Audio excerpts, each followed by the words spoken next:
ये कहानी है राम और लक्ष्मण की। राम और लक्ष्मण दो भाई थे जो नदी किनारे एक छोटे से गांव में अपनी माँ गीता के साथ रहते थे। उनके पिता नहीं थे, गीता ही दोनों को पाल पोस रही थी। राम गीता का सौतेला बेटा था, इसलिए गीता राम के साथ अच्छा बर्ताव नहीं करती थी। वो ना तो उसे पहनने के लिए अच्छे कपड़े देती और ना ही भरपेट खाने को। लेकिन राम और लक्ष्मण दोनों भाइयों में सगे भाइयों से भी ज्यादा प्यार था। ये मेरा जहाज अब हवा से बातें करेगा।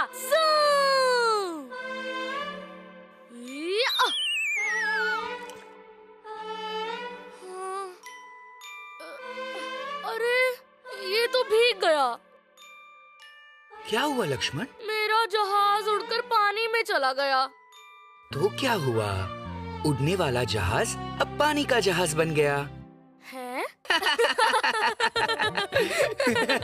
कोई बात नहीं, मैं नया जहाज बना दूंगा। अभी कपड़े फैला कर आता हूँ। लाओ राम भैया, मैं भी मदद करता हूँ। नहीं नहीं, मैं उठा लूंगा। नहीं नहीं, मैं भी उठाऊंगा। मैं उठा लूंगा लक्ष्मण। तुम्हें पता तो है, माँ तुम्हें मेरी मदद करते हुए देखेगी तो डांटेगी। मैं तो फिर भी मदद करूंगा।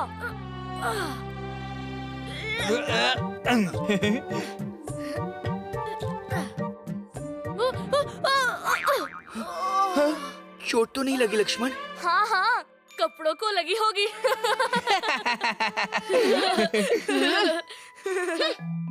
ये क्या किया? गीले कपड़े जमीन पे गिरा दिए।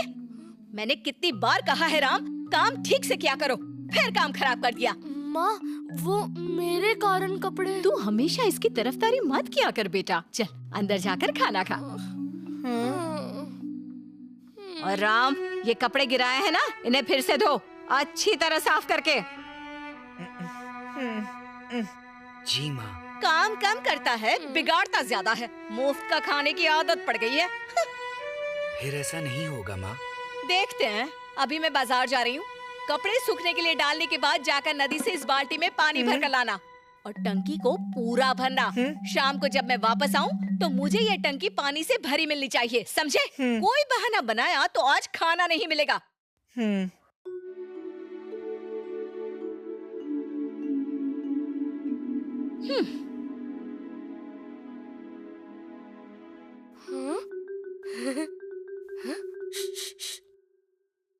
क्या हुआ लक्ष्मण?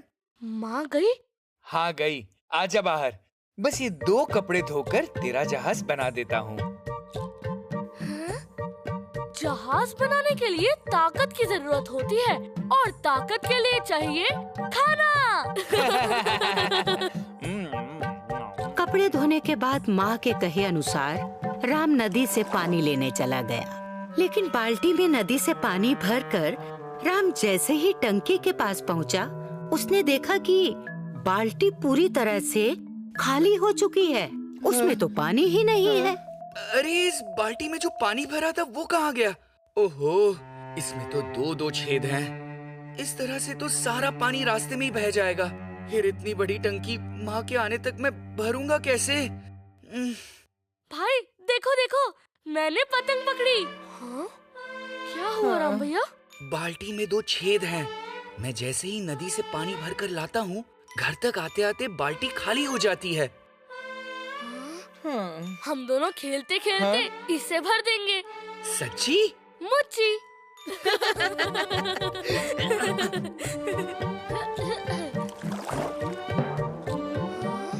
लक्ष्मण, जी भैया। तो खेल ये है कि घर पहुँचने तक इस बाल्टी से पानी नहीं गिरना चाहिए और माँ के आने से पहले टंकी भर जानी चाहिए।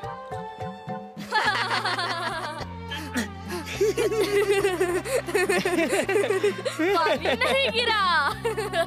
हाँ, लेकिन ये टंकी काफी बड़ी है। तो क्या हुआ, हम खेलते खेलते इस टंकी को भर देंगे।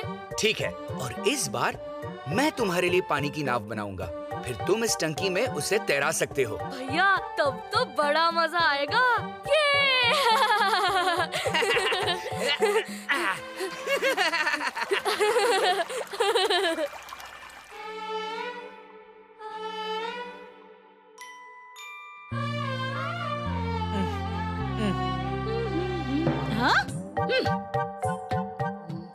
अरे टंकी में पानी नहीं भरा क्या?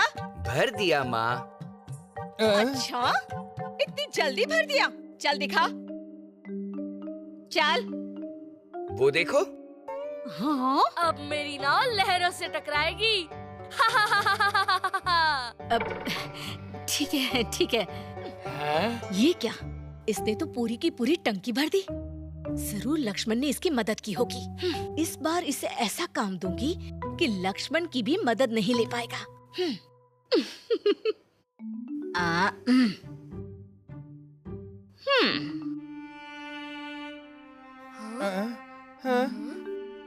बस माँ बस, मैं नाश्ते में इतना सारा नहीं खा पाऊंगा। चुपचाप खा। सूख कर कैसे कांटा हो रहा है। राम। हाँ माँ। नदी के किनारे जो लंबी लंबी घास है, पता है ना? हाँ माँ, जब नदी के पास जाता हूँ तो दूसरे किनारे पर बड़ी लंबी घास दिखती है। हाँ वही। नाश्ता करके तुझे वहाँ जाना है और बेचने के लिए एक बड़ा गट्ठर घास काट कर लाना है। जी माँ। माँ, मैं भी राम भैया के साथ जाऊंगा, बड़ा मजा आएगा। नहीं, तू मेरे साथ लाला की दुकान पर चलेगा। मेरे पास ज्यादा सामान होगा ना, उसे लाने में मेरी मदद कर देना बेटा। ठीक है माँ।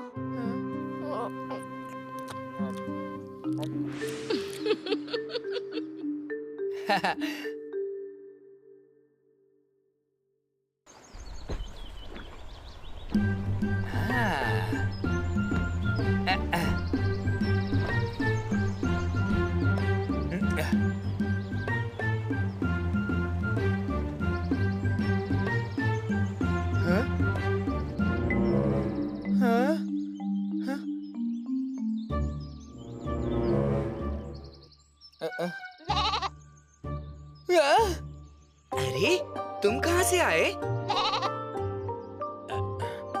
ओहो, तो तू इधर है? क्या रास्ता भूल गए हो बच्चे? इधर क्या कर रहा है? मैं तो यहाँ घास। ओए, तुझे नहीं पता यहाँ से घास ले जाना कितना खतरनाक है? खतरनाक? ओए मेरे भोले बाबू, यहाँ जंगली भेड़ियों का झुंड रहता है। जो भी यहाँ आता है वो उसका शिकार कर लेते हैं। शिकार? और नहीं तो क्या? ओए, किसी को पता भी नहीं चलेगा कि तू यहाँ आया था। तेरी हड्डियाँ भी नहीं मिलेंगी। भेड़िए तुझे नाश्ता समझकर सफा चट कर जाएंगे। हाँ। ओह, मेरी माँ ने मुझसे यहाँ की घास लाने को कहा था। नहीं लाया तो वो डांटेगी। ओए, तू अपनी जान की परवाह कर, डांट की नहीं। जल्दी जा यहाँ से। मैं यहाँ से घास लेकर ही जाऊंगा बाबूजी। माँ जो भी कहती है मैं हमेशा वो करने की पूरी कोशिश करता हूँ। अच्छा रुक, तेरा यहाँ से घास ले जाना इतना जरूरी है तो सुन, मैं तुम्हें एक राज की बात बताता हूँ। ये राज कभी मेरे दादाजी ने मुझे बताया था कि कैसे इस जंगल से जिंदा वापस लौटा जा सकता है। मेरी बात ध्यान से सुन। जब तू घास के मैदान में पहुँचेगा ना, तो जंगली भेड़िए वहाँ आएंगे। अगर तू अच्छे दिल का है तो वो तुझे अकेला छोड़ देंगे। फिर तू अपना काम कर सकता है। पर जब तू घास लेकर लौट रहा होगा ना, तब वो भेड़िए फिर वापस आएंगे। पर तू डरना मत। उनकी आंखों में आंखें डालकर शेर की तरह जोर से दहाड़ना। फिर वो तुझे कुछ नहीं करेंगे और चले जाएंगे। ठीक है? डरना नहीं मेरे शेर। शुक्रिया बाबूजी। चल फिर, रब राखा।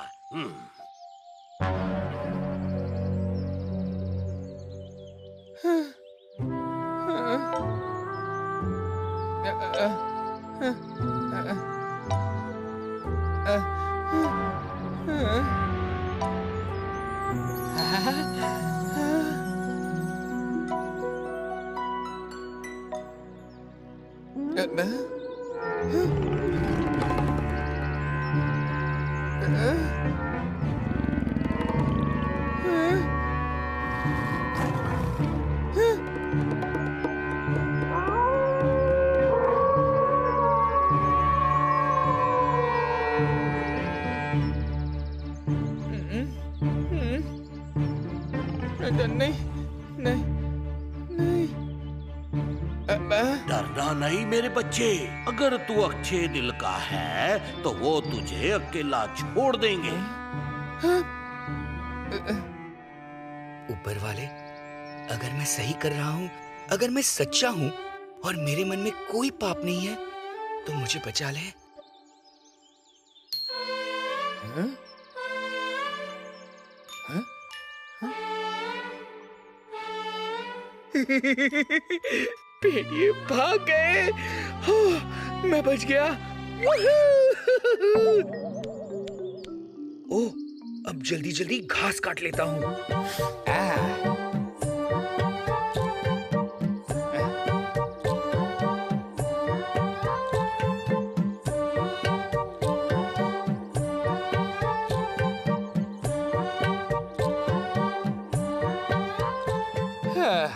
थक गया, यहीं पेड़ के नीचे थोड़ा आराम कर लेता हूँ।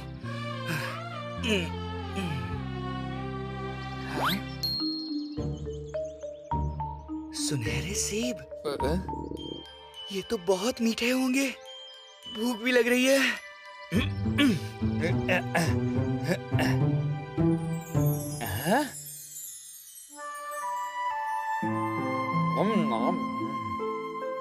कितना मीठा है। काश माँ मुझे भरपेट स्वादिष्ट भोजन देती तो मुझे हमेशा भूखा भूखा नहीं लगता। अरे, अभी तो मैंने सेब खाना शुरू ही किया था और मेरी भूख गायब हो गई। पहले तो कभी ऐसा नहीं हुआ। मैं 2 सेब तो आराम से खा सकता हूँ। हाँ? कहीं ऐसा तो नहीं है कि ये पेड़ और इसका सेब जादुई है?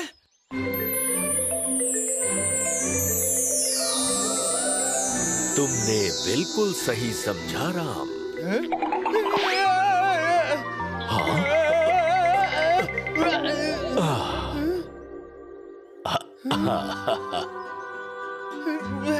तुम बहुत समझदार हो राम। मैं जादुई इच्छा वृक्ष हूँ।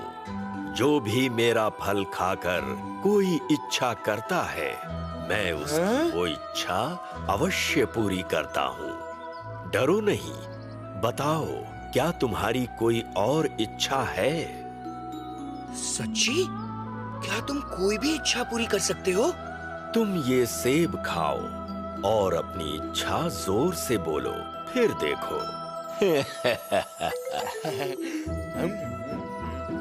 इच्छा वृक्ष, मुझे दिन भर बहुत काम करना पड़ता है, तो मैं चाहता हूँ कि मैं स्वस्थ और तंदुरुस्त बन जाऊं। मेरे अंदर इतनी शक्ति आ जाए, इतनी शक्ति आ जाए कि काम करते हुए मैं थकूं ही नहीं। ऐसा ही होगा। राम की इच्छा पूरी हो।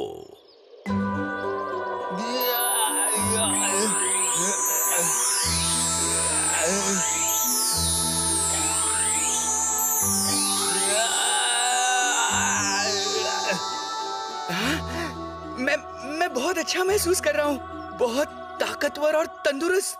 क्या तुम्हारी कोई और भी इच्छा है राम? हाँ, एक इच्छा और है। उसके लिए तुम्हें सेब खाना होगा। हे इच्छा वृक्ष, मेरे पास अच्छे कपड़े नहीं हैं और जो है वो भी फटे पुराने हैं। तुम मुझे एक जोड़ी अच्छे कपड़े दे दो ना। हाँ, राम की इच्छा पूरी हो, ऐसा ही होगा।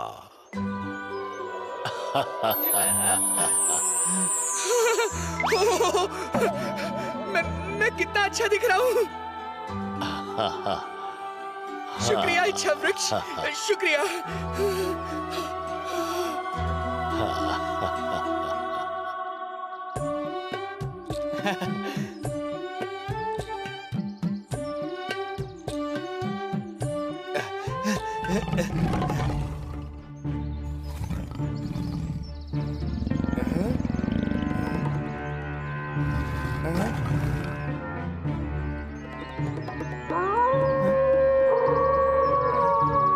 पर जब तू घास लेकर लौट रहा होगा ना, तो वो भेड़िए फिर से वापस आएंगे।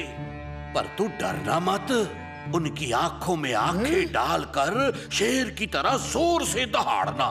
फिर वो तुझे कुछ नहीं करेंगे और चले जाएंगे।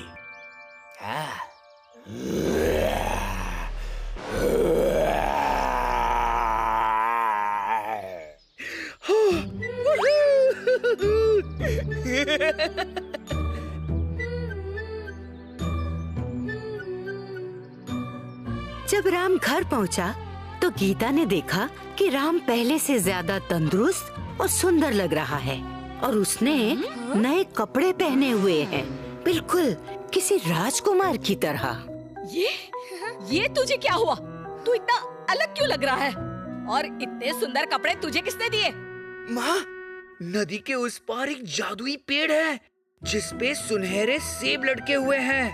जादुई पेड़, सुनहरे सेब। हाँ, मुझे भूख लगी थी तो मैंने जैसे ही एक सेब खाया, उस पेड़ ने कहा, मैं इच्छा वृक्ष हूँ, तुम मुझसे कुछ भी मांग सकते हो। सच्ची? तो तुमने उससे क्या मांगा? मैंने पेड़ से कहा कि तुम मुझे तंदुरुस्त कर दो और अच्छे अच्छे कपड़े दे दो, और उसने कहा ऐसा ही होगा। और फिर मैं ऐसा हो गया, देखो। गीता जानती थी कि राम कभी झूठ नहीं बोलता, तो ये इच्छा वृक्ष की बात जरूर सच है। पर वो इस बात से जल भून गई कि सौतेले बेटे को ये वरदान क्यों मिले। अचानक उसके दिमाग में एक तरकीब आई, अगर वो पेड़ सबकी इच्छा पूरी करता है तो लक्ष्मण की भी करेगा।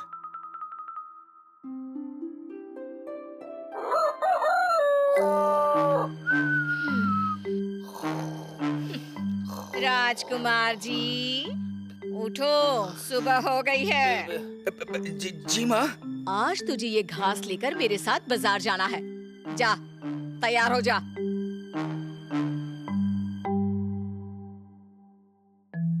अरे उठो बेटा, देखो सुबह हो गई। लक्ष्मण, आज तुम्हें उसी इच्छा वृक्ष के पास जाना है जहाँ कल राम गया था, ठीक है ना? सच्ची? मैं भी जादुई पेड़ से कुछ मांगना चाहता हूँ माँ। तुम पहले वो सेब खाना और फिर कहना कि मुझे बहुत सारा धन दे दो, जितना इस गांव में किसी के पास ना हो, बहुत सारा, समझे? लेकिन राम को ये पता नहीं लगना चाहिए कि तुम वहाँ जा रहे हो, वरना तुम्हारी इच्छा पूरी नहीं होगी। हमारे बाजार जाने के बाद तुम वहाँ जाना और जल्दी से वरदान मांगकर वापस लौट आना।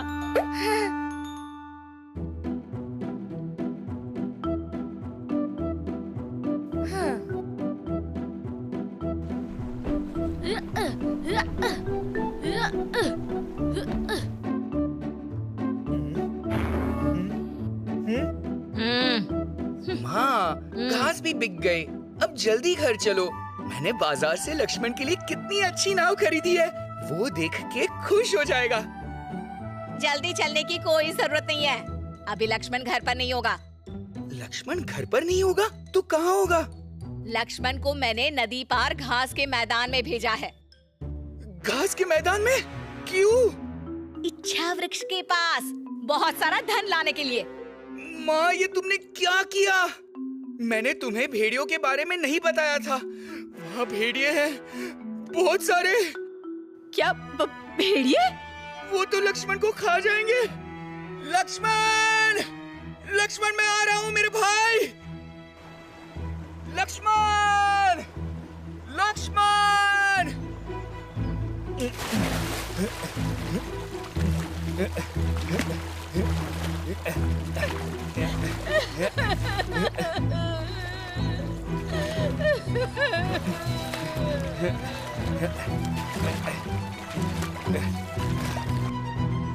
लक्ष्मण!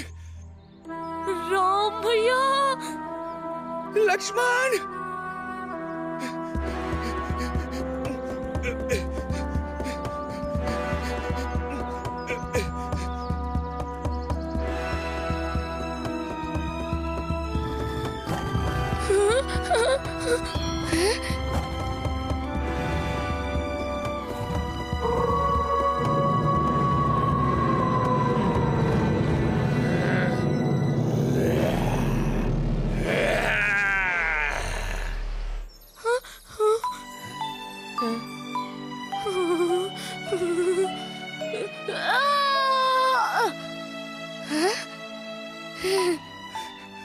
रो मत लक्ष्मण, मैं आ गया हूँ।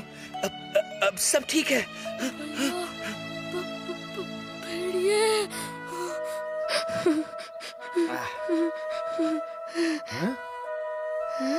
लक्ष्मण, तुमने सेब खाकर सुरक्षित घर पहुंचने की इच्छा क्यों नहीं की? मैं जानता हूँ राम भैया, माँ मुझे तुमसे ज्यादा प्यार करती है, तुम्हारे साथ अच्छा बर्ताव नहीं करती, तो मैंने इच्छा वृक्ष से ये मांगा कि वो आज से तुम्हें मुझसे ज्यादा प्यार करे। ये मेरे लिए घर लौटने से भी ज्यादा जरूरी बात थी।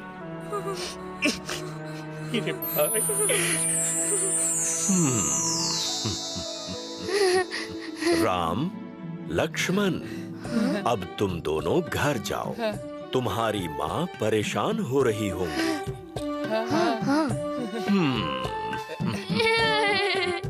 जब राम लक्ष्मण को लेकर वापस उस किनारे पहुंचा, तो गीता ने लक्ष्मण को गले से लगा लिया।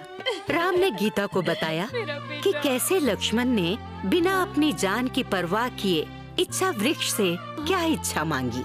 ये सुनकर गीता ने दोनों को गले से लगा लिया और उस दिन के बाद से गीता राम और लक्ष्मण दोनों से एक सा प्यार करने लगी, एक सा बर्ताव करने लगी।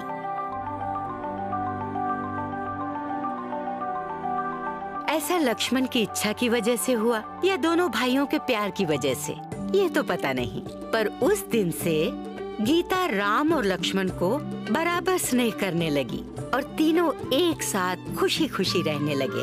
तो बताओ, इस कहानी से हमने क्या सीखा? हाँ, हमें भेदभाव नहीं करना चाहिए, सबसे बराबर स्नेह रखना चाहिए। कभी कभी ज्यादा चालाकी भी हमें मुसीबत में डाल सकती है, इसीलिए हमेशा अच्छे और सच्चे रहो। याद रखोगे ना? Bye bye.